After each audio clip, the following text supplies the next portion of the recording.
Wander Wealthy Podcast, episode 220. Howdy do. Welcome back. Hello, my friends. This is the Wander Wealthy Podcast. I hope you're in the right place. I'm sure you are. But if you're brand new here, you might be wondering, what's going on? Who is this person? My name is Tess. I am the host of this here podcast. I'm the founder of Wander Wealthy, and I'm a business coach for new, aspiring, and seasoned financial coaches, money coaches, wealth coaches, whatever you go by or dream to go by at some point, hopefully sooner than later. This podcast is a place to be educated and inspired and coached in a way every single week. And we talk about building money coaching businesses. We talk a lot about marketing and sales. We talk about how to deliver a life-changing coaching program, and even the mindset you need or the time management skills that you need to make sure that this business, whether it's a side hustle or a full-time thing, can fit into your life as well. So I'm so excited that you are here today because we have some fun things happening. Earlier this week, I announced the pre-enrollment of the Wealthy Coach Blueprint.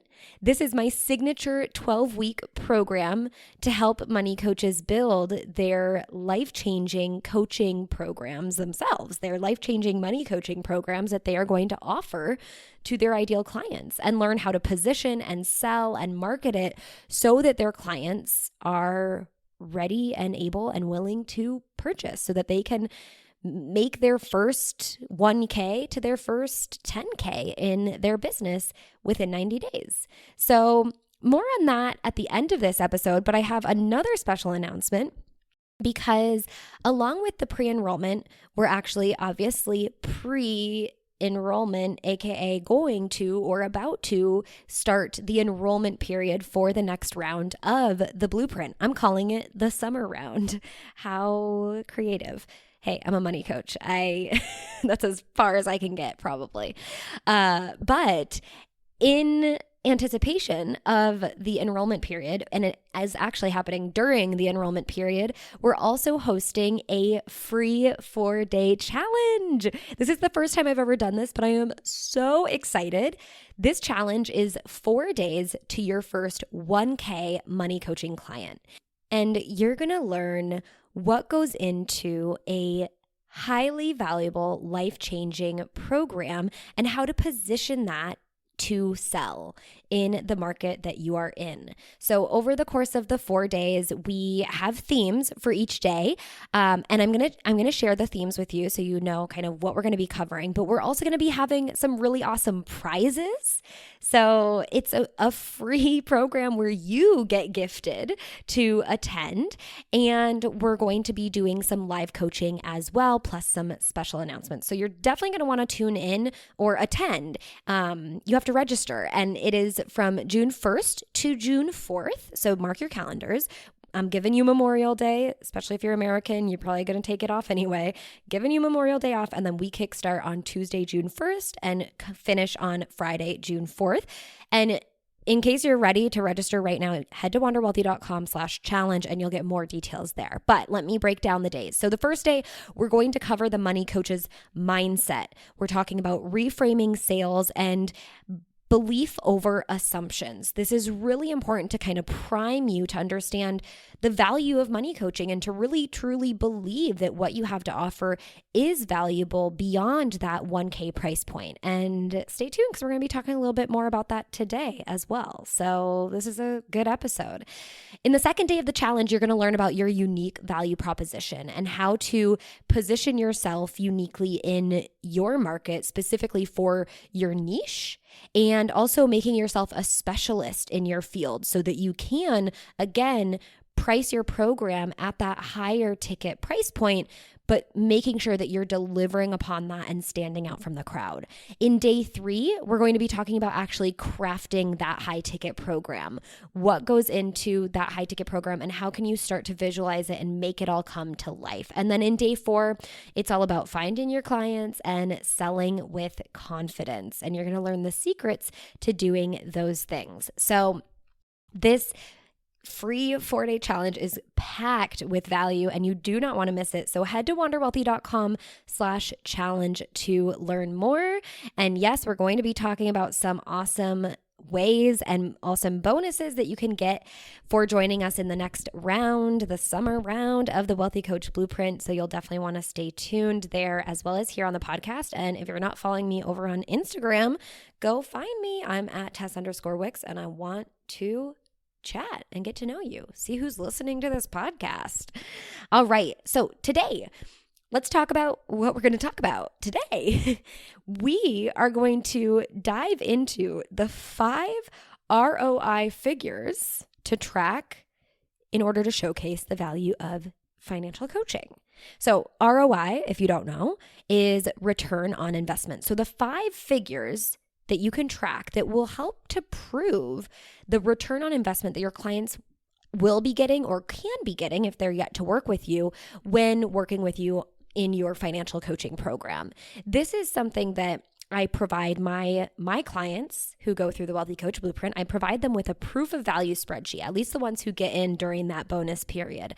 More on that as we work through this open enrollment period for the Wealthy Coach Blueprint. But for those who get that special bonus, the proof of value spreadsheet, it is an easy way to track these figures. But I want to introduce to you what these figures specifically are. So we're going to talk about those because I may have mentioned them in other episodes, but I thought we need a dedicated episode to talk about what you need to be thinking about while you are offering your coaching, right? Especially when you are actually now working with clients. If you are working with clients right now, what do you need to be tracking so that you can showcase to them the value and help them have a little bit of peace of mind on this investment that they made in you. But it's also good for you. Like, you're going to get so much confidence when you start to see the value that you're creating for your clients. And then above and beyond that, you're going to want to utilize some of this data and information in your marketing going forward so you can help potential future clients see the type of return on investment. Of course, it's not a guarantee, but you can do on average, or you can just showcase this client, Sally, who you could obviously change the name or not include the name at all, depending on how the client feels about that. But Sally was able to save $25,000 after making a $1,500 investment in financial coaching with me. Like, what an awesome return on investment, right? So let's break down these 5 figures that you shall definitely be tracking while you're working with your clients. And you can even do this for yourself. If you don't have any clients quite yet, start tracking it with yourself. Because at the end of the day, remember that you are your first and best client. Like, you should be your best client.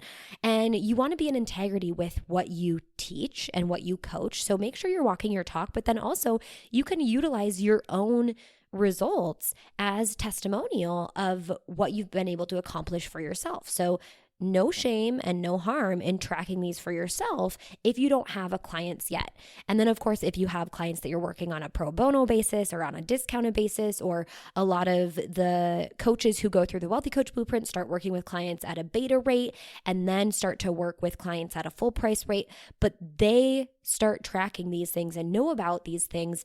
And when you do, again, it brings you confidence in your ability to create value. It starts to make you realize, oh, wait, financial coaching is really valuable. So that makes me feel better about charging for this. But then it also can bring peace of mind to your current clients and create marketing material and testimonial results to point to when you are marketing or on a sales call with a potential client. So there's just so much value in doing this work. So let's walk through these 5 figures that you have to track with each and every one of your own money coaching clients, including yourself. Okay.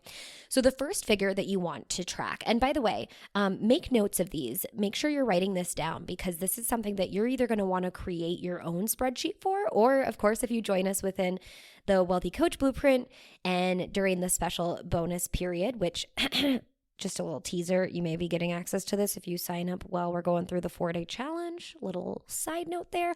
But you will be getting the proof of value spreadsheet if you do get access to that bonus. Otherwise, maybe you can create something yourself. So the first figure that you want to track is the money that you help your clients not spend month to month. Okay, like a normal person that is not me and that wouldn't overthink this would say the money that you're saving your clients month to month. But this is a specific not spending, right? It's a specific type of saving.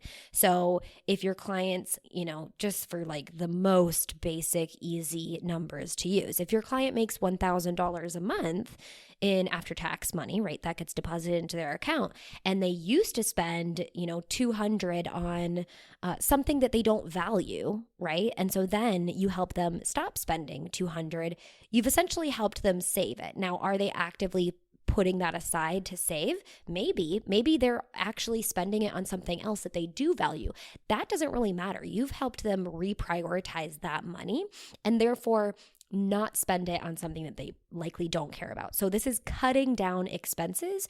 Either you've helped them cut them down, or you might have helped them just bring more awareness around their spending. So naturally they're spending less. So money not spent month to month that they probably used to spend and now they're not spending it. And again, it's either because you help them kind of go through their budget and cut out expenses or negotiate down expenses or find, affordable alternatives, or you've helped them just bring more awareness around maybe it's their discretionary spending and therefore they have spent less. So that is one thing that's really great to track because it showcases the ongoing value of having this kind of third-party person, third-party eyeballs on their finances and, really showcasing the value of that accountability, but also knowing that, tracking could be a big piece and a big value add for your program. So money not spent month to month. The words here are very important because if we say saved, we're grouping it into a different bucket. The second one is money earned month to month. And this would be additional money earned month to month. So, again, going back to my client, we'll call her Sally because I was using that name earlier. So Sally, who makes $1,000 post-tax on a monthly basis, to keep things super simple. That would be obviously a pretty low income. Unfortunately, some people do make that low income, but Sally here is also making that lower income. Okay, so we want Sally to make more so she can obviously, feel more comfortable paying her bills, probably save a little bit more, probably, just live a little bit more. Maybe she wants to spend some things because that brings her joy.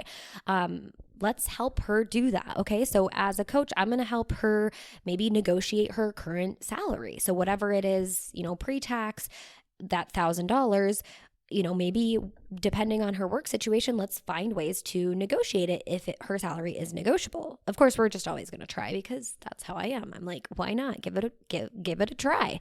Another way that we can do it is looking at picking up extra hours. Maybe through her job and the type of job that she has, she can pick up extra hours and that would make sense for her. Maybe it's actually picking up a second job, nights, weekends, morning, late night shifts, whatever that looks like, to bring in some extra income there. Or maybe it looks like starting a side hustle that, again, she can do nights or weekends, but it's a little bit more kind of on her own. She's in charge of deciding when she wants to turn that on or off.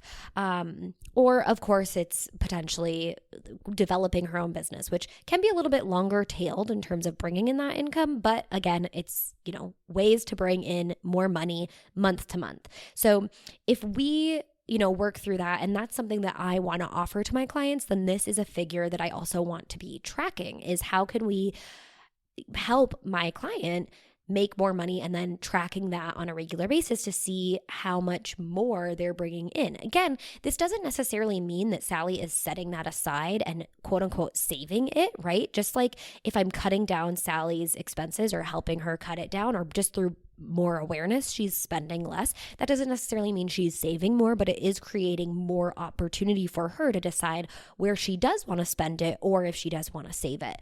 And so the two different ways that we're doing this is reducing expenses, current expenses, but also increasing that income. So we want to track both of those figures because they're both valuable and beneficial. And even if your job isn't to, we talk about this inside of the Wealthy Coach Blueprint, where we really focus in on what you specifically are helping your clients achieve. And if you don't want to specifically, or you don't feel that it's needed to specifically help your clients negotiate their salary or bring in more income, that might not be something you actually cover, but sometimes just by bringing more awareness to anyone's financials in their spending or their saving or whatever else they have going on, sometimes naturally they start making more money too, just like because they're more consciously aware of their financial picture as a whole. So it's still a good one to track, even if it's not your focus in your business. All right, so those are the first two: money not spent month to month and additional money earned month to month. Cool, we got that. Okay. Those two they kind of live on their own because, like I said, just to reiterate myself a million more times, it doesn't necessarily mean that this money is saved. And that's okay, because sometimes, financial coaching isn't just about increasing their savings all the time. Maybe it's also increasing their opportunity or expanding their lifestyle in a way that feels good and fulfills them. No judgment here. They can do whatever they want, but we are going to make sure that it makes sense and it is a priority for them. Now, of course, if they need help with, paying off debt or increasing their savings, then we're going to focus on that. And that's where we get into the final three figures. Okay. So the third figure that you want to track is money that is actively being set aside in savings and or investments on a month-to-month basis. Okay. So going back to Sally, let's say that she is actively setting aside $100. After we start working together, she's like, I need to save something. And so we start setting aside about $100 a month towards, let's call it the emergency savings fund. That's usually the first goal that we try to hit. Okay, so now Sally is going from setting aside probably $0 a month to now actively setting aside $100 a month into this emergency savings fund. So during the, let's call it 6 months that we work together, if my program is 6 months, then that's going to be $600. Now that might not be the only money getting set aside. Of course, if she's making $1,000, it might, but depending on where your client's at, they might be setting aside money for emergency savings. They might also be setting aside money for investments, or they might be setting aside money for, the holidays into a sinking fund. That's still money that they probably weren't setting aside before, or if they were, maybe it was a smaller amount. And so you want to look at the increase that you're helping them save. And you're really helping them, again, bring more awareness to their financial picture and what they actually want and what they want to work towards. You're holding them accountable to do that. And then they're actively going in and doing it. And it's getting them further ahead than they would have been had they not started working with you. So tracking that money that's actively getting set aside today and while you're working together. Okay. So $100 a month across 6 months, we'll call that 600. And then let's say they're also doing an investment at $100 a month across 6 months. So that's another 600 set aside into investments. Now, we're not talking about how much they're making in the savings account or making in the investment account by, due to interest, dividends, or capital gains. That's a different story. We're just talking about what is actively set aside. And that's something that you also want to track for your client. Okay. Cool. So that's the third figure. And that's basically the savings, right? So again, revisiting this for the billionth time, the money that you help your client not spend, right? Stop spending, cut down expenses, or just, they spend less because they brought more awareness to it. That might then also actively start getting set aside. And so if you pull these two figures together, technically you are double counting. That's why we track them separately and then make sure that we share with them that the money not spent month to month combined with the money actively set aside does not give you a full picture. It actually, shows that you've helped them save more than what you've actually helped them save. So make sure you're keeping the first two, money not spent month to month and money earned month to month. That's on one side of this table. And then the other three are ones that you can actually total up and look, total overall saved, what I've helped you achieve. Okay. So money actively set aside. That is the one where it's like in this 3 month or 6 month or 1 year time span, this is what you've actively put away. Okay. The next two, we're looking at increase in the future projection. Okay. So, I just realized I missed one thing. So money actively set aside in savings and or investments, You can also fold in debt. So if they're putting even more, paying more of a principal to their debt, I consider that also savings. I know some people are like, that sounds weird, but if they're paying off debt, then that's, they're saving themselves a lot in the future, right? They're just paying off something that, probably should have traditionally in the mathematical sense of the word as quote unquote right, saved for and then purchased. But instead they decided to purchase it and then pay it off, okay? But still we're setting that aside and we're paying our dues, okay? So I still like to think of, anything additional that you're helping them put away towards debt. So let's say that they have a credit card payment of $25 a month, which is the minimum and it's hardly paying anything, and you help them up that to $125, then again, that's another $100 a month across that 6 months, $600 going towards debt, $600 going towards savings, and $600 going towards investment. Wow, that is, what is that? $1,800 across the 6 months that you've helped them actively set aside to be put towards, these 3 different goals that they're probably saving for, right? And debt in my world is also saving when you're paying it off and paying it off that aggressively. Okay, moving on now to the 4th one. This is where we're looking at the future, what you're helping them save as you project out into the future. Basically, what you're helping them not spend in the future is interest saved from faster debt reduction, okay? So this is a future projection, right?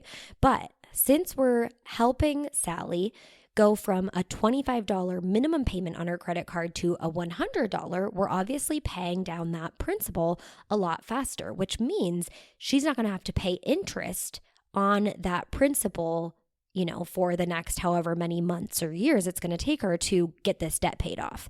So there is a way that you can calculate this. Obviously, you understand, okay, how much interest will Sally pay as she pays off this credit card if she just makes that $25 minimum payment? And, that'll give you something. Let's say it's $2,000 in interest. And let's say it's going to take her, I don't know, like 5 years to pay that off. Okay. Now, if we're paying $100 extra towards that principal, it's obviously going to pay off that credit card a lot faster, and maybe it'll cut that interest in half. So now she's only going to pay $100 or $1,000 in interest instead of $2,000. Awesome. You've just saved Sally, or through your help. I don't always like to say that like I help my clients specifically save because they have to still do the work. But as a team and under my coaching and guidance, Sally has saved $1,000. Okay. So that's $1,000 that she would have had to pay that no longer has to pay because we've gotten aggressive and made a debt repayment plan that, is going to help her get out of debt faster and pay a lot less in interest. So $1,000 in future expenses that she no longer has to pay, that's a win. That's a future kind of win there. Okay. The last figure is one that can be a little bit complicated, and it obviously you have to apply certain assumptions to it as well. So it's definitely not a guarantee, but it can absolutely help your clients frame the value of getting them started early, and also understand that like by you helping them get started, and we're talking about investing here, by you helping them get it started, this is really helping them see the value of like starting it now versus starting it later, or putting more away now versus, not putting anything away, or putting a little bit away now and not doing more than, then you're going to help them do. Okay. So what I'm talking about here, the 5th figure, is earnings from long-term investing. So again, this is a future projection of after they invest a set amount. And remember, we talked about this earlier with the 3rd figure being savings that they're actively setting aside in a savings account or an investment account or to their debt.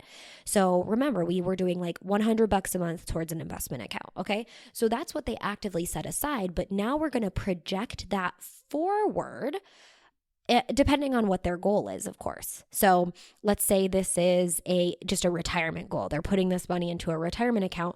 We're going to project that forward across, 30 years until Sally retires. So let's say Sally is 35. She's going to retire at 65. And so we're going to project her $600 that she invested across the 6 months of us working together. We're going to project that forward 30 years. Now, can I get even more accurate and do like a $100 a month investment and project that forward? Yes, I can. Yes, I can. I am that nerdy, and these are the types of things we had to do when we were studying to become actuaries. But am I too lazy to do that? And do I want to make this as simple as possible? Yes, I also want to do that. So even though we could make it even more accurate, we also know that this is still projecting investments forward, and that is an assumption. There's going to be assumptions made here, right? We don't know if Sally is actually going to retire at 65. We don't know if she's going to keep saving $100 a month in the future after we're done working together. And we don't know what the market is going to be, if that is not the most important thing that we should be considering. So we don't know what the market will look like, but I can say, based off of long-term historical data, we're going to assume a long-term rate of return in the future of 8% per year on average. Okay. So I might state that as my assumption, and then I will project that $600 that she invested during the 6 months we worked together forward across the 30 years. And just because of that decision, that's going to turn out, I don't have the math in front of me, but, we'll say that turns into, maybe I should do the math because I feel like maybe you'll fact check me. Okay, I did the math. It's about $6,000. So from 600 to 6,000, and then you take out the 600 because we were already counting that in our saved and our actively saved. So take out the 600 and now we're at 5,400, 5,400. Okay, cool. So that's a future projection. Of course, it's based off of assumptions. It's based off of the fact that, Sally's going to have to keep her cool and not freak out, right? When the market dips, because inevitably it will dip, and also keep her cool and, let it ride the waves for the next 30 years. But if she keeps that, 600 that we did together invested over the long term, then assuming an average rate of return of 8%, again, it's an assumption. But of that assumption, we can also assume an expected value by the time she retires of about 6,000. Now, of course, she might keep investing and that'd be great and good for her. That's, her win to claim. But in terms of what we achieved while working together, she invested 600. It could turn into 6,000. So, the total is 6,000 because we're going to count the 600 saved plus the 5,400 in investment returns. But in terms of keeping those separate, 600 is actively saved, 5,400 is what she could potentially make in the future. Okay. So then what I like to do is add this all up. Obviously, I just kind of did that, but going back to, again, our lovely Sally example is I'm considering money actively saved. So remember, we said 600 actually saved into emergency savings, 600 actively invested into some investment account, and 600 of additional money being paid down towards her debt. So in total, we're looking at 1,800 that was actively set aside. Okay.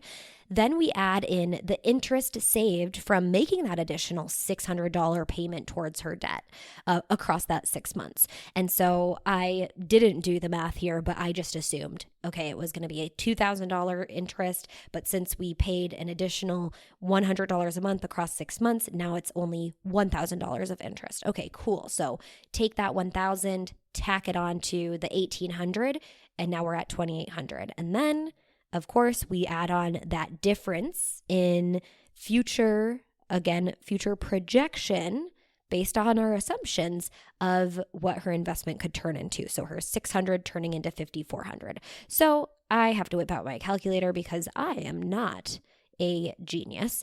But 2,800 from the 1,800 plus the 1,000 and then plus 5,400, we have created value to the tune of 8,200.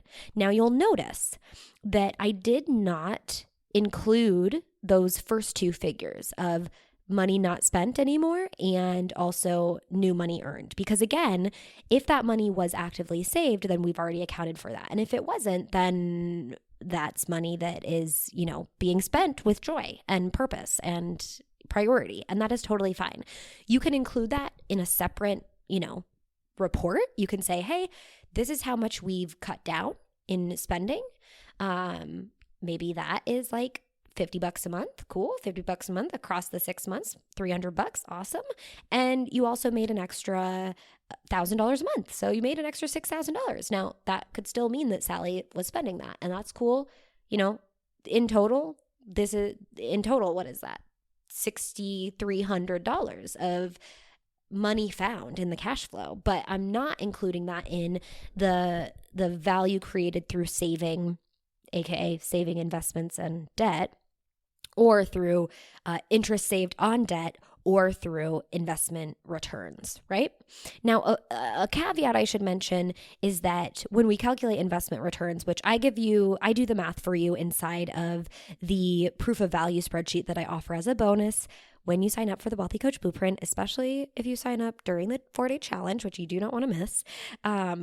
I give you the math. I give you the equation. It's just you plug it into a spreadsheet and it pops it out for you. But one thing we don't account for is like dividends earned or interest earned on even savings account. And honestly, because it's usually pretty small, but also, again, that just creates more complexity. So I would rather just, say that's bonus, that's yours. You can account for that. But in terms of really calculating the value, I mean, the $1,800 from actively saved during the 6 months, plus the $1,000 of interest saved on debt, plus $5,400 of future investment returns. I mean, $8,200, that's what it totals out to be. And that is a lot of value created. Now, when you do this with any of your clients, you'll find that you will create value, around that number, all the way up to I've done this with my clients, and we've created value between $40,000 and $60,000 just in the course of 3 to 6 months of working together. So you'll be shocked to see what you can really help your clients achieve just by looking at what the numbers actually say. And if creating value of $8,200 doesn't make you see that, charging $1,000 or even $2,500 or even $5,000 makes sense, I don't know what does. But here's the deal. This is only the numerical benefit that you help your clients, create, right? This is only the actual financial output. But there's also non-quantifiable value that you truly create for your clients when you work with them. I've worked with clients where they have, had their relationships improve, right? That is like a non-quantifiable result that has probably saved them way more money than the money that we actually helped them save and create for themselves, right? It's beyond. You can't even put a price on improving or, bettering a relationship. I've had clients who have finally been able to sleep at night. Again, what is your sleep worth? If you're not sleeping, it's probably priceless. I've had clients who feel better in their body and in their skin. They're more accepting of themselves as a human just because we start to bring attention and awareness around their money and start to have those conversations. So not only will the financial results prove the value of working with you and you offering this financial coaching service, but also all of the intangible things that you just can't put a value on are going to make you see even more why this work that you do is so, so important and impactful. Okay, so that's kind of what I have to leave you with. I think, on one hand, it's make sure you're tracking these return on investment figures. But on another hand, remember that the work that you're doing is beyond something you can even calculate. But if you need at least to just give yourself a reason to increase that price point, not offer this for free, and see that there's real value to be created here, then make sure you're tracking these 5 figures for each of your money coaching clients. And start early, because you'll always be glad that you saved, their starting net worth statement so that you have something to cross-reference or refer back to when you're trying to get these numbers into a piece of paper or into a spreadsheet to identify what the total value is. Okay, so that's a wrap for this week's episode. I hope that it has blown your mind wide open. And I hope that you go forth and create your own spreadsheet, or you sign up for the Wealthy Coach Blueprint and join us and get access to our proof of value spreadsheet bonus, which again, if you join the 4-day challenge, you can absolutely get your hands on, head to wanderwealthy.com/challenge. It's going to be 4 days to your first 1K money coaching client. And I can't wait to help you create that and bring that to the world. And other than that, if you have questions about the blueprint, if you want to maybe even get in during this pre-enrollment phase, we do have a couple days left. Make sure you send me a message. I'm at Tess_Wicks on Instagram, or you can send me an email, tess@wanderwealthy.com. All you have to do is say the word blueprint. Just type blueprint. That'll break the ice for us to get the conversation going. I'll get you the details you need, and we can see if this is the right time for you to join us in this next amazing, life-changing round. For the show notes of this week's episode, head to wanderwealthypodcast.com/podcast/episode 220. And until next time, I hope you wander wealthy.